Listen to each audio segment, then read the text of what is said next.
It was a few weeks back when I was sitting with my friends that I said the words, "my marriage failed," out aloud for the first time. And even though almost 3 years had passed since my marriage ended, as I said those words, I felt the full weight of that sentence. And that's when I realized that up until now, I'd been using phrases such as, "unfortunately, it didn't work out," or "we grew apart," or "it ran its natural course," or "we wanted different things in life."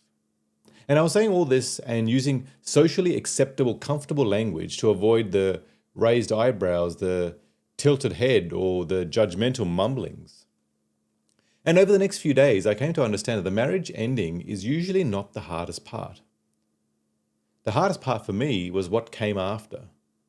And that was the silence in the house, the kids looking at me for answers that I didn't have, the late night mind games and spiraling where I replayed every decision I made or every conversation that I'd had, every argument or cold shoulder that I gave or received, and where I had wished that I had said something different or acted differently.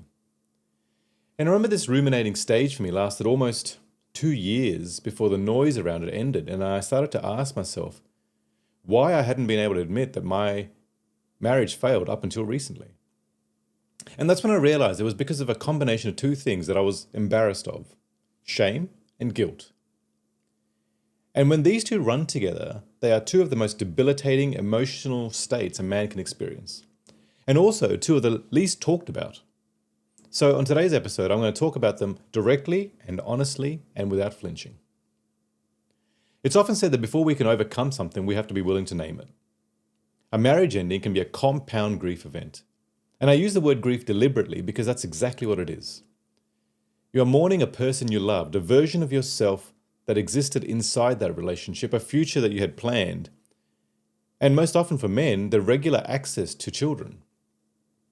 Pauline Boss, the clinical psychologist who coined the term ambiguous loss, describes divorce as one of the most complex grief experiences a man can have.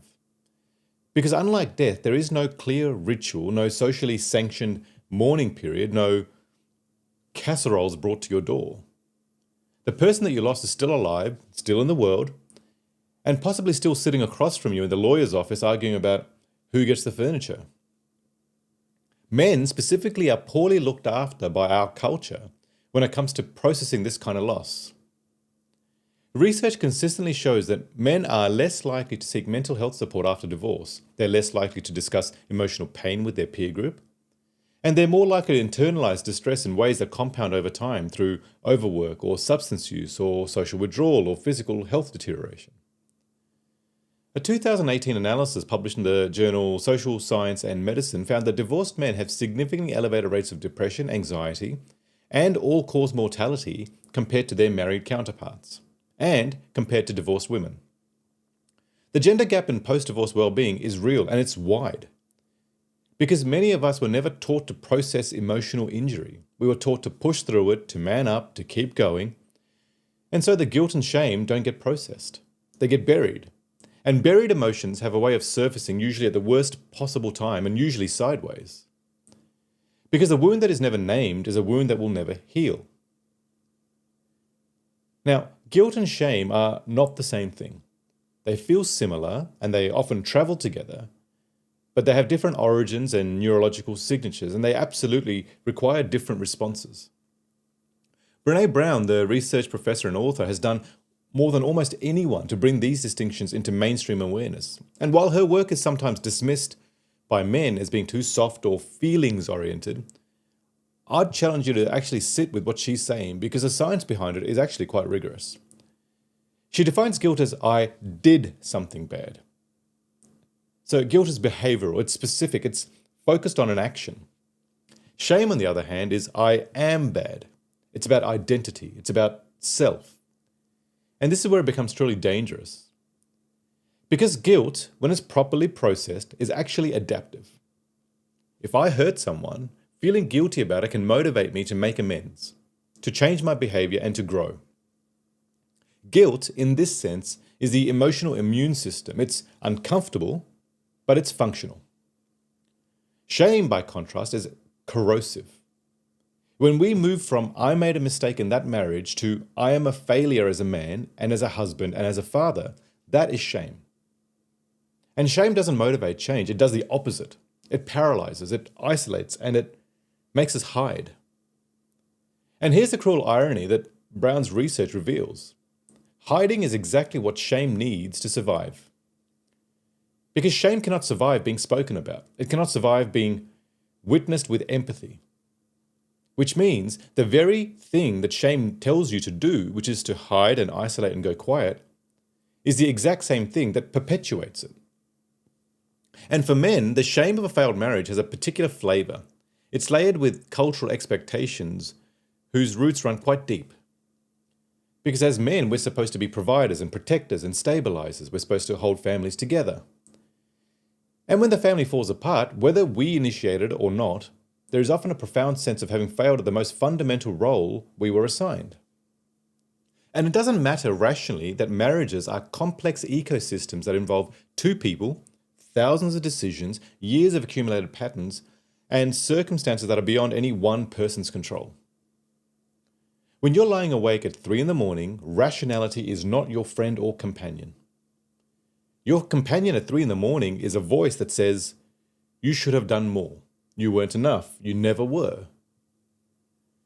And in the context of divorce, Jordan Peterson's framework is useful because it invites men to ask a harder question than who's to blame. It asks, what part of this did I contribute to?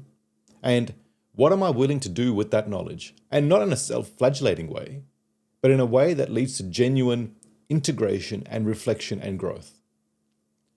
Over the last few years, as I slowly acknowledge my own genuine failures, including the times where I wasn't present, the ways where I communicated poorly, the times where I was emotionally unavailable, or the moments where I chose work over intimacy, or conflict avoidance over honest conversations. And as I learned to hold that acknowledgement without it destroying me, I came to realize that it was not weakness, but rather the hardest kind of strength.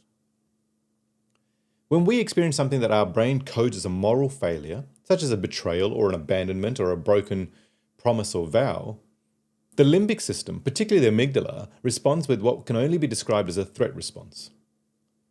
The same circuits activated by physical danger are activated by emotional threat to self. And this is why guilt associated with divorce doesn't just feel bad emotionally, it manifests physically with disrupted sleep, loss of appetite, compulsive eating, muscle tension, immune suppression, cardiovascular changes. The body is in a state of alert because the brain is processing a threat.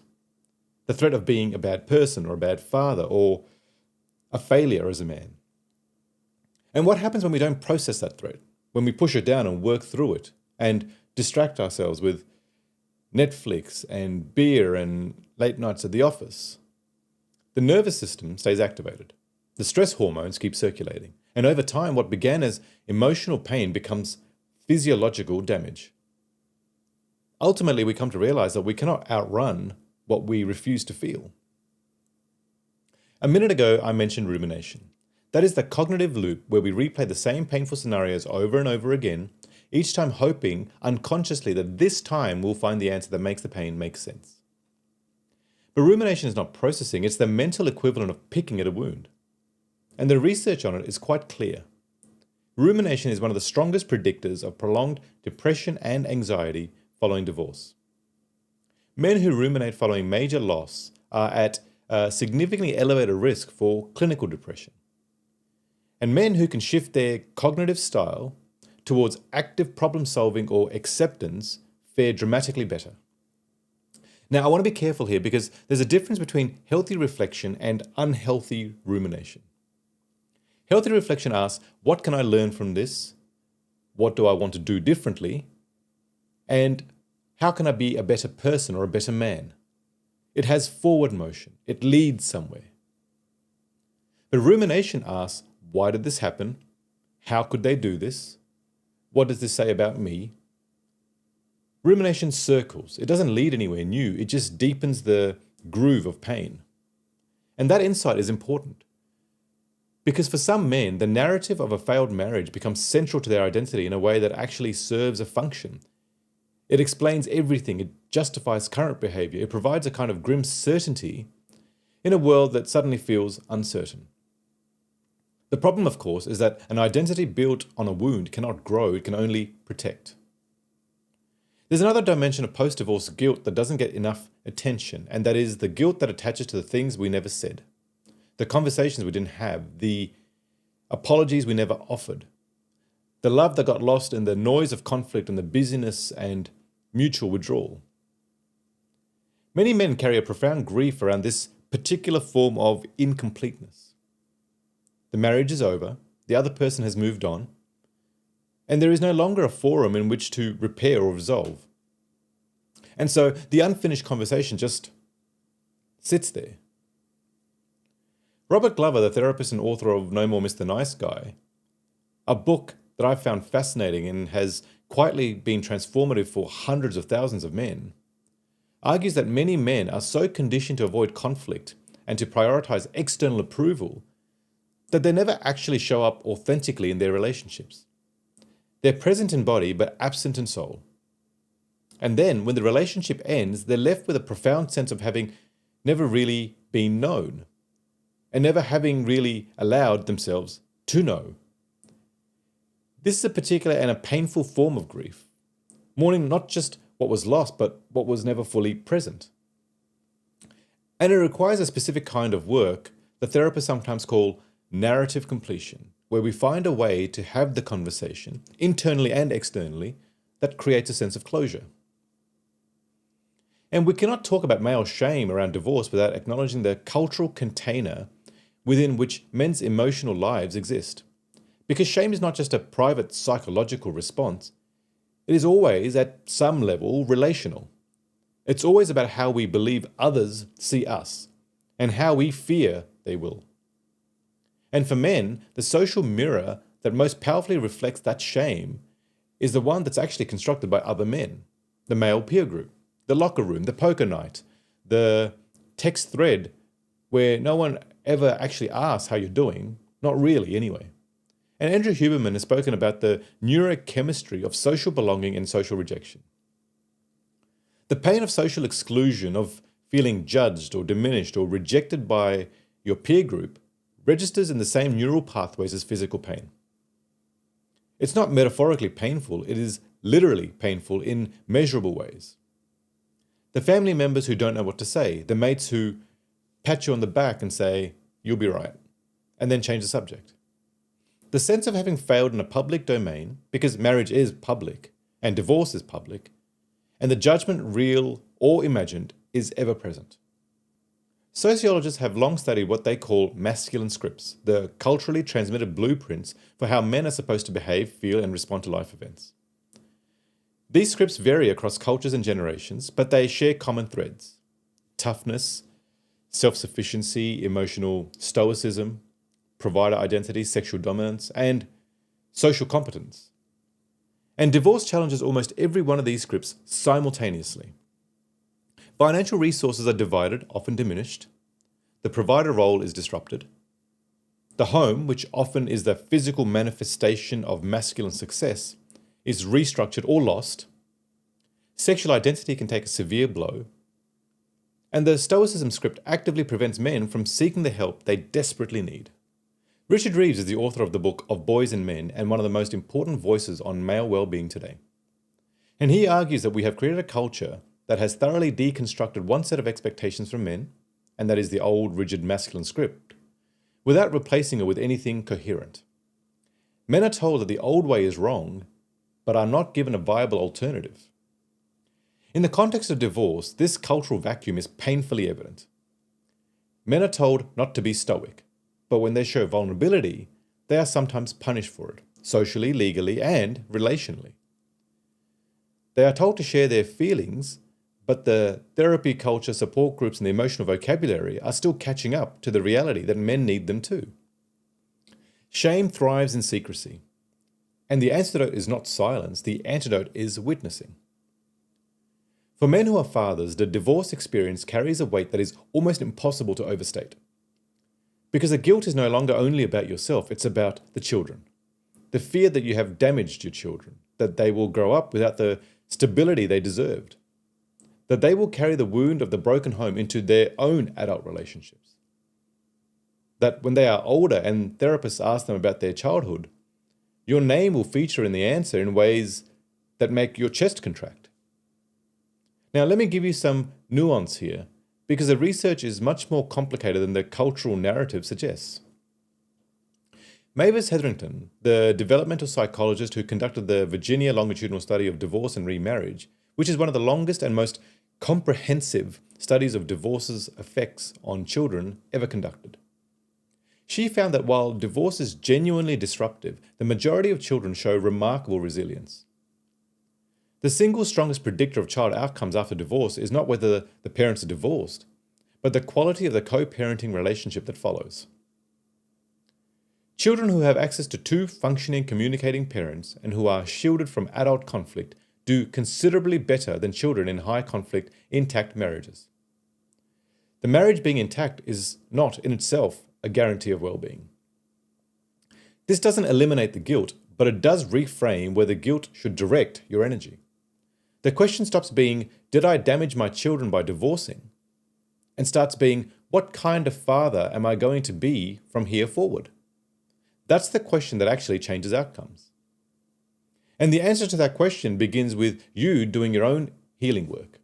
Because the research is equally clear on this, unprocessed paternal trauma has intergenerational consequences. A father who cannot regulate his own emotional state, who models shame and suppression, who oscillates between rage and withdrawal, this shapes his children's nervous systems. Our healing is literally a gift to our children. Embarrassingly, it took me longer than I'd care to admit to realize this on my own. Healing from the guilt and shame of failed marriage is a non-linear and a deeply personal process. But there are a few principles that are universally supported by evidence. The first, as I've already mentioned, is distinguishing between shame and guilt, and then converting that guilt into accountability. This means sitting with the real questions such as, what did I actually do, and what am I genuinely responsible for? And that is an honest self-reckoning. Christopher Germer, who is the clinical psychologist and author of The Mindful Path to Self-Compassion, argues that this kind of honest self-appraisal is only possible in the presence of self-compassion. Because without self-compassion, accountability becomes self-punishment. And with self-compassion, accountability becomes learning. Now, to be clear, self-compassion is not self-pity or a lowering of standards. It's treating yourself with the same basic human decency you would offer a good friend in the same situation. It's the recognition that suffering and failure are part of the shared human experience, not evidence of particular defectiveness. Practically, this might mean writing down honestly the ways you've contributed to the breakdown of your marriage. Not everything, and not what you were blamed for, but what you genuinely own. And then sitting with that list not as condemnation, but as data, as information about who you were then, who you want to be now, and moving forward into the future. If you are navigating post-divorce guilt and shame without professional support, you're doing it on hard mode. And there is no medal for hard mode. Because those therapeutic relationships provide something no amount of self-help books or podcasts or friends at the pub can replicate. They provide a witness, a trained, boundaried, non-judgmental witness who can help you see what you cannot see from inside your own experience. And I know the barriers that men will always quote: time and cost. The sense that therapy is not for men. The fear that once you've opened that door, you won't be able to close it. And most importantly, pride. But that pride might be the thing standing between you and a better, calmer, and a more peaceful version of your own life. The research on male social support is fascinating and frequently counterintuitive. Studies show that while men report fewer emotional friendships than women, the friendships that they do have, particularly those that include genuine mutual disclosure, are extraordinarily protective against depression, anxiety, and post-traumatic stress. The problem is that many men's friendship structures are either formed by their partner and thus disappear when the relationship breaks down, or they're activity-based rather than being emotionally substantive. We connect around sport and shared interests and work, which is valuable. But it means that when genuine crisis hits, the existing friendship network doesn't always have the load-bearing capacity or framework required to sustain the emotional weight. Stuart Brown, who is a physician and founder of the National Institute for Play, notes in his book that male bonding historically occurred through shared risk. and shared experience, and a willingness to be vulnerable in moments of high stakes. The issue in modern life is that we've removed most of the high stakes shared experiences without replacing that intimacy that they produced. For men navigating divorce, the deliberate cultivation of at least one or two relationships characterized by real honesty is actually transformative. Not the friend who tells you, oh, she was a cow anyway. And not the friend who changes the subject, but the one that can sit with you in the real discomfort, who asks the real questions, and who holds your story without flinching.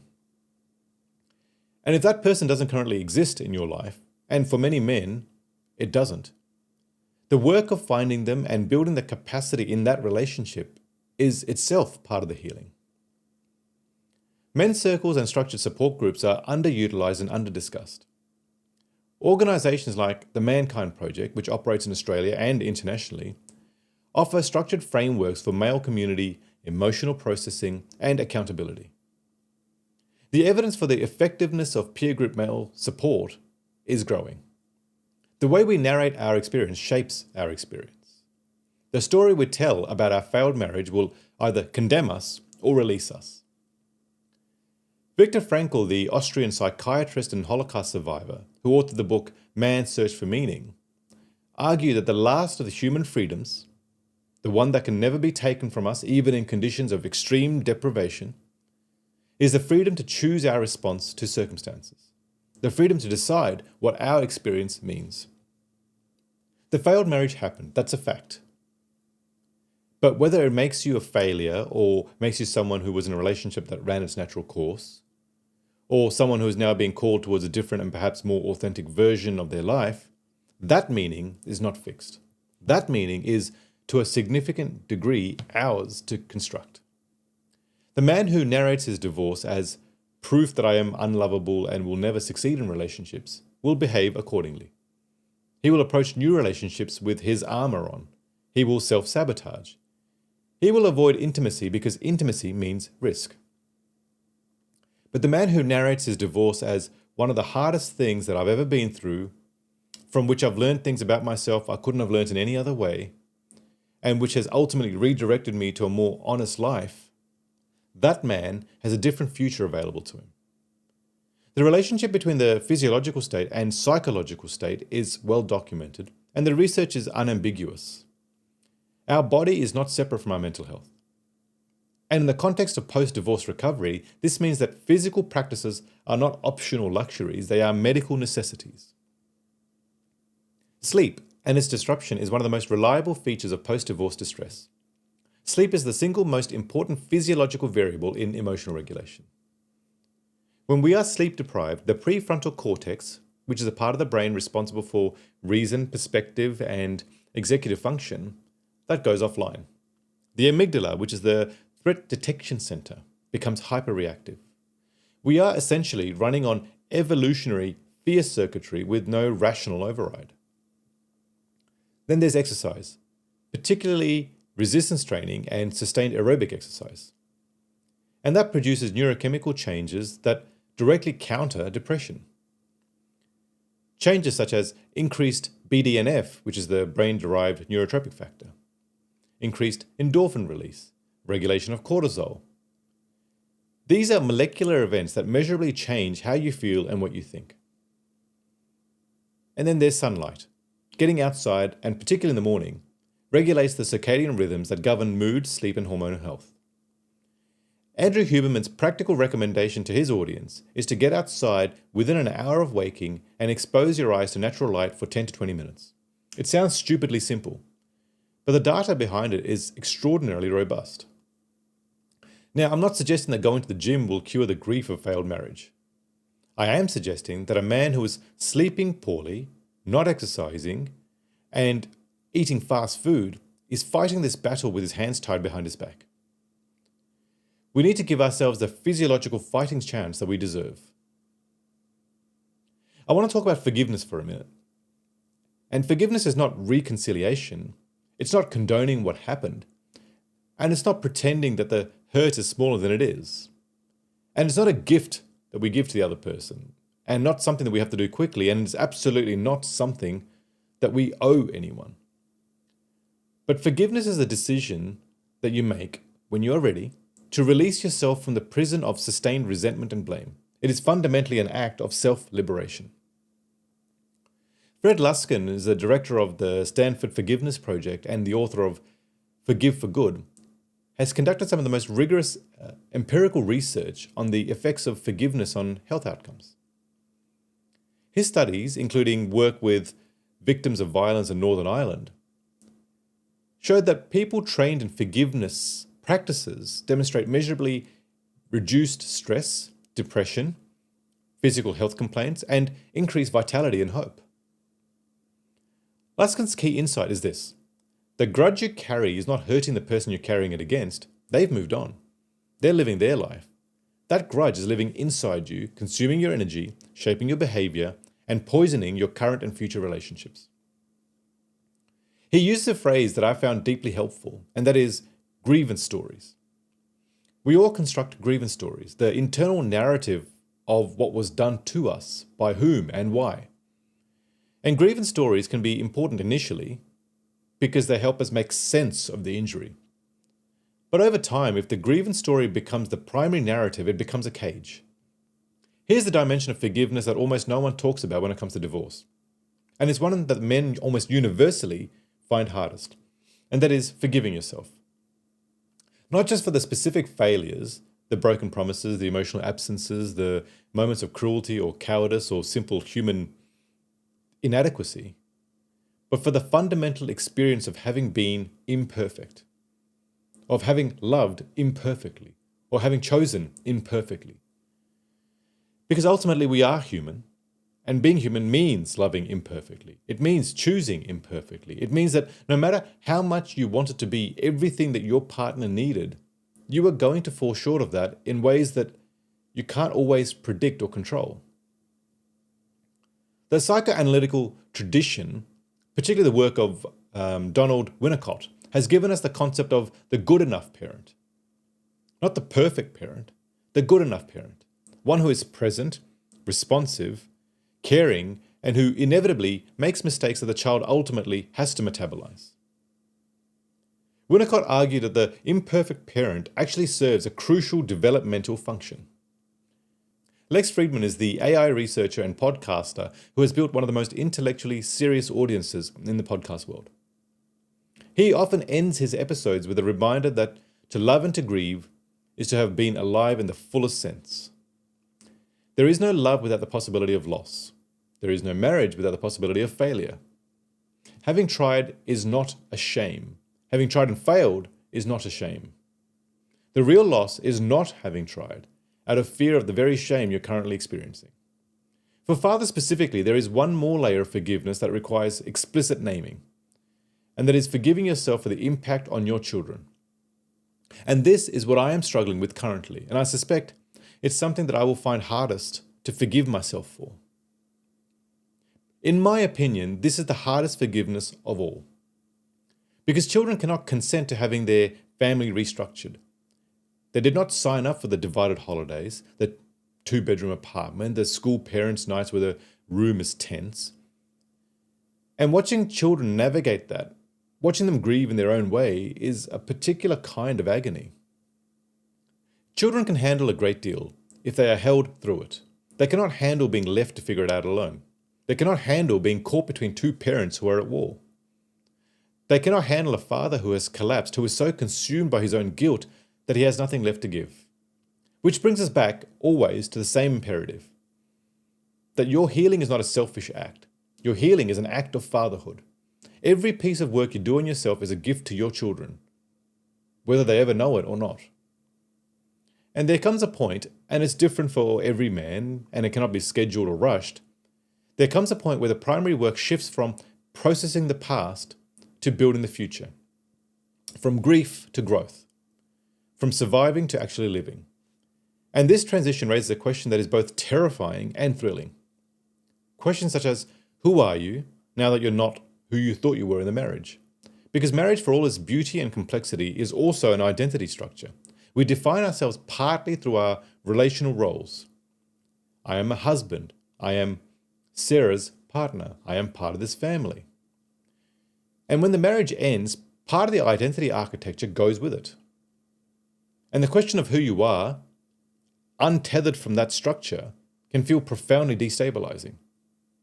So much of what we do as men is performance. We perform capability, we perform certainty, we perform invulnerability, we perform happiness, or at least the absence of unhappiness. We perform adequacy for our children, for our colleagues, our friends, our dates. And that performance is exhausting. And performance disconnects us from the people we most desperately are trying to connect with. Because people cannot really love a performance. They can admire it, they can be impressed by it, but they cannot love it. Love requires contact with something real. The post-divorce period, as painful as it is, strips away a great deal of that performance infrastructure. The house that was part of that performance. The couple identity that was part of that performance. The narrative of a successful marriage that was part of that performance. And after the performance, what's left is you. And that, for many men, is terrifying. But it is also the ground from which something genuine can grow. You cannot build a real future on a performed self. The failure of the performance was the beginning of your real life. I want to speak now to the man who is in the darkest of places. The man for whom this isn't just an intellectual exercise. The man who is 3 months out of his marriage and can't see a reason to get out of bed in the morning. The man who's terrified about what he's doing to his kids. The man who looks in the mirror and doesn't recognize the person looking back. I see you because I've been you. And I want to say this to you as clearly and as directly as I can. What you are feeling is survivable. It's not comfortable, it's not okay, and it's not fine, but it's survivable. Millions of men have come through these experiences and have built extraordinarily fantastic second acts. Not because they were superhuman, but because they did the work, they asked for help, and they didn't give up. And if the darkness has truly become dark, if you're having thoughts of harming yourself, or if you're not sleeping, not eating, not functioning, please seek professional help. Not tomorrow, not next week, but now. Please contact your GP, your doctor, contact a crisis line, tell someone what is actually happening. In Australia, that lifeline number is 131114. The number for Beyond Blue is 1300 224636. The Men's Line Australia number is 1300 789978. These are not just lines for people who are really bad. They are lines for people who are struggling and who just need a real human voice. Please use them. Because the world is better with you in it. Your children are better with you in it. Whatever has happened, whatever role you played in the breakdown of your marriage, none of it makes you dispensable. None of it makes you worthless. And none of it is the whole story. The chapter is hard, but the story is not over. I want to end this episode by suggesting something that might seem audacious.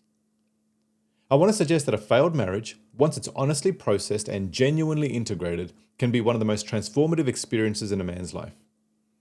It can produce outcomes in self-knowledge, in depth of character, in quality of subsequent relationships, in capacity for genuine intimacy, that the marriage, as it was, could not have produced. Because there are things that can only be learnt in the dark. There are parts of the self that only emerge under pressure. There are depths of compassion for yourself and for your children and for other men in pain that only develop through the experience of being genuinely broken and choosing to rebuild. The men that I admire most are not the men who have never failed. They are the men who have failed but have chosen to do something honest with it. They are kinder, they are more present, they listen differently. They love more carefully, and they're more courageous than they were before. They are, in the truest sense, more fully themselves. Thank you for spending the time with me today. If you know a man who is navigating the wreckage of divorce, who is quiet in ways that worry you, or who has gone distant, who says he's fine in a way that doesn't quite land, please reach out to him. Not with advice, but with presence and a quiet comfort. Sometimes that's everything. If you found value in this episode, please share it, leave a review, tell a mate, comment, subscribe.